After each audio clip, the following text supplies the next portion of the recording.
بسم اللہ الرحمن الرحیم۔ لائف چینجر کے ناظرین کو خوش آمدید۔ آج ہم ایک نئی ویڈیو لے کے آئے ہیں۔ اس ویڈیو کو آخر تک ضرور دیکھیے گا۔ اپنے بیٹے کو والد صاحب کی انوکھی نصیحت۔ سگریٹ نوشی سے بچو، بیوی کے انتخاب میں بہت دور اندیشی سے کام لو، کیونکہ تمہاری خوشی یا غمی کا دار و مدار 90% اسی پر ہوتا ہے۔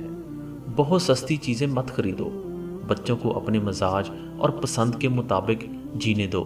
انہیں بالکل اپنے جیسا بنانے کی کوشش مت کرو۔ تنقید کرنے والوں کے پیچھے پڑ کر اپنا وقت برباد مت کرو۔ کسی سیاستدان پر کبھی اعتماد مت کرو۔ جب کسی سے گاڑی ادھار لو تو پورا تیل بھر کر ہی واپس کرو۔ موبائل کہیں تمہاری زندگی کے خوبصورت لمحات میں خلل انداز نہ ہو، کیونکہ موبائل تمہاری اپنی راحت و سکون کے لیے ہے، نہ کہ دوسروں کی۔ کام مکمل کرنے سے پہلے مزدوری نہ دو۔ جو تم سے زیادہ مالدار یا غریب ہو، اس کے سامنے اپنی دولت کا تذکرہ نہ کرو۔ دوستوں کو قرض دینے میں محتاط رہو، کیونکہ ممکن ہے قرض اور دوستی دونوں سے ہاتھ دھو بیٹھو۔ مخاطب سے اس کی تنخواہ کے متعلق مت پوچھو۔ ہر چیز لکھ لیا کرو۔ اپنے دماغ پر ہمیشہ بھروسہ مت کرو۔ بچے کو سزا اس کے جرم کے مطابق دو۔ قرض اسے دو جو بغیر مانگے واپس کر دے۔ ہر کوئی تعریف پسند ہوتا ہے، اس لیے کسی کی تعریف کرنے میں بخیلی نہ کرو۔ کسی سے اختلاف یا بحث و مباحثے کے وقت اپنے اخلاق اور سلیقہ مندی کا دامن نہ چھوڑو۔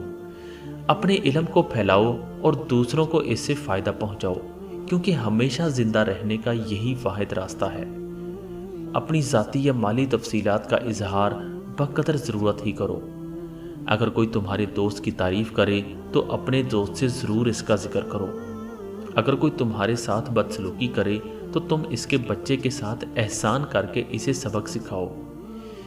شادی اس سے کرو جو مال و دولت میں تمہارے برابر یا تم سے کم تر ہو۔ کوئی چیز جب تمہیں 2 بار ادھار لینے کی ضرورت پڑے تو وہ چیز بازار سے خرید لو۔ روزانہ آدھا گھنٹہ چہل قدمی کرو۔ تمہاری گھڑی وقت سے 5 منٹ آگے رہنی چاہیے، اور بناوٹ سے دور رہو۔ معمولی چیزوں میں بحث و تکرار مت کرو۔ کسی کے ساتھ احسان کرو تو بھول جاؤ، بدلے میں حسن سلوک کی امید مت رکھو۔ جہاں بھی رہو وہاں اپنا اچھا اثر چھوڑنے کی کوشش کرو۔ کسی کی جیب سے جتنا مرضی مہنگا اور شاندار ڈنر کر لیں، صبح دوبارہ بھوک لگنی ہی لگنی ہے۔ اس لیے پیٹ کی خاطر کبھی بھی عزت نفس اور ایمان کا سودا نہ کرو۔